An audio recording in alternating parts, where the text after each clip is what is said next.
সন্তানের জন্য সঞ্চয়ী ও তাদের ভবিষ্যৎ গড়ার নামে ভবিষ্যৎ ধ্বংসকারী বাবা মায়ের জন্য আজকের ভিডিওটি খুবই জরুরি।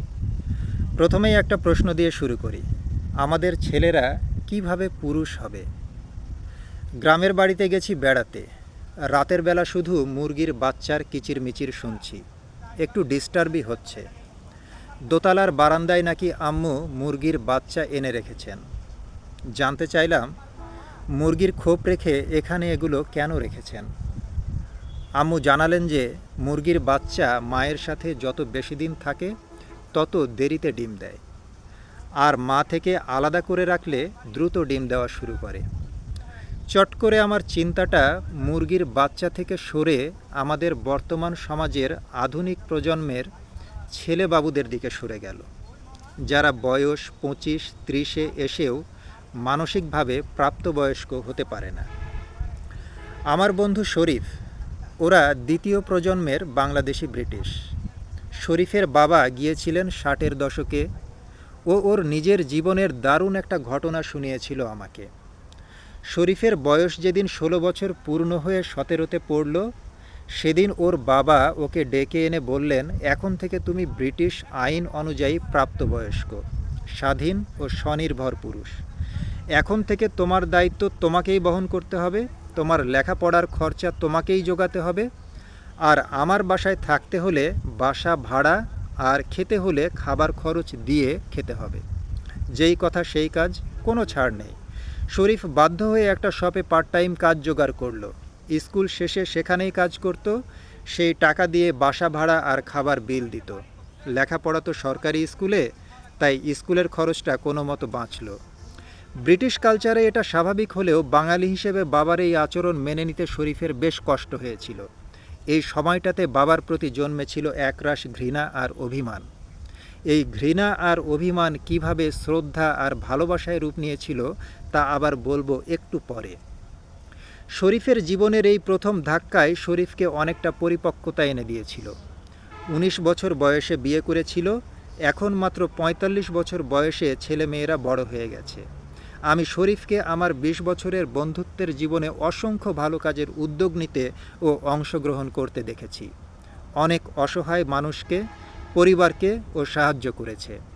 ঠিক এর বিপরীতে গেলে আমাদের সমাজে অসংখ্য মানুষ দেখতে পাবেন যারা 30-এ এসেও বালক সুলভ জীবন কাটায়, পুরুষ হয় না, কোনো দায়িত্ব নিতে সক্ষম নয়, কোনো কিছুতে স্থির নয়, কোনো লক্ষ্যপানে ধাবিত নয়, কোনো অর্জনের জন্য স্থির নয়।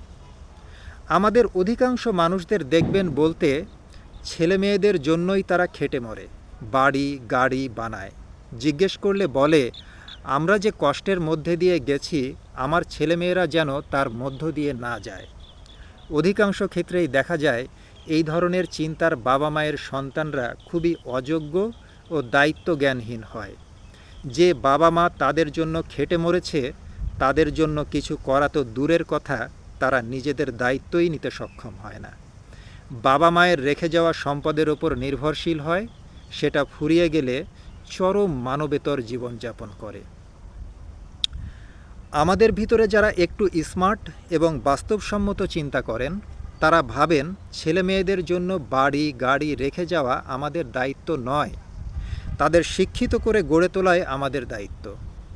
দেখা যায় তারা উন্নত লেখাপড়ার জন্য ছেলে মেয়েদের পিছনে অঢেল টাকা পয়সা ব্যয় করেন, দুনিয়ার সকল ঝুট ঝামেলা থেকে, বাস্তবতা থেকে এমনভাবে দূরে রাখেন, ফলে তারা হয় শিক্ষিত বলদ। সত্যিকারভাবে ছেলেদেরকে পুরুষ হিসেবে গড়ে তোলার জন্য প্রয়োজনীয় পদক্ষেপ খুব কম মানুষই গ্রহণ করতে পারেন, আর এর অবধারিত ফল হলো ব্যক্তি হিসেবে, পরিবার হিসেবে, সমাজ ও জাতি হিসেবে পিছিয়ে পড়া। একটা মানুষ যদি পৃথিবীর জন্য 15-16 বছর থেকে অবদান রাখা শুরু করতে পারে, তাহলে তার অবদানের মাত্রা ও মান দুটোই অনেক বৃদ্ধি পায়। পক্ষান্তরে কথিত মাস্টার্স শেষ করে কর্পোরেট স্লেভ হতে হতে যে সময় ব্যয় হয়ে যায়, তাতে অবদান রাখার সময় যেমন হারিয়ে যায়, তেমনি অবদানের মানও অধিকাংশ ক্ষেত্রে ভালো হয়ে ওঠে না। আমি আমার নিজের কথাই বলি। আমি ড্রাইভিং শিখেছিলাম 33 বছর বয়সের দিকে।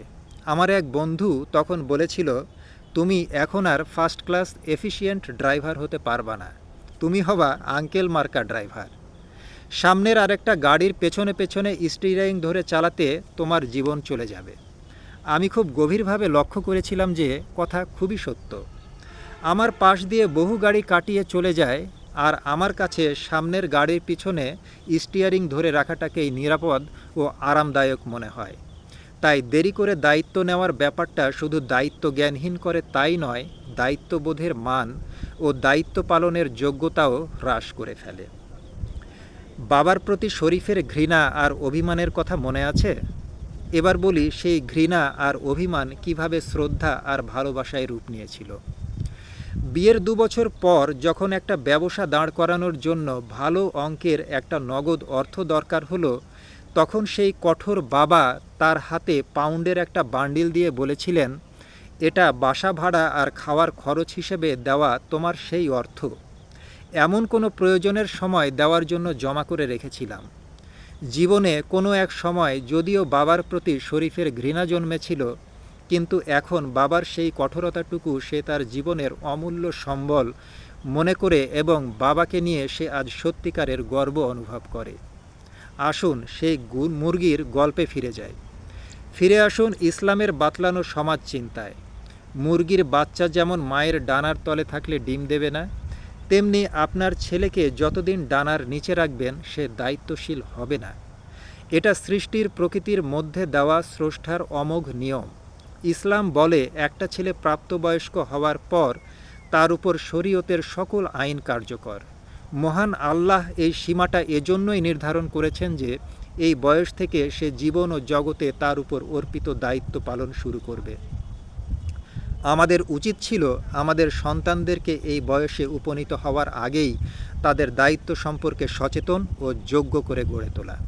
কিন্তু সেটা না করে একটা দীর্ঘ সময় তাদেরকে স্পুন ফিডিং করে আমরা একটি অকর্মণ্য ও অযোগ্য প্রজন্ম গড়ে তুলছি। আমরা কি বিষয়টা নিয়ে একটুও ভাবার প্রয়োজন বোধ করি?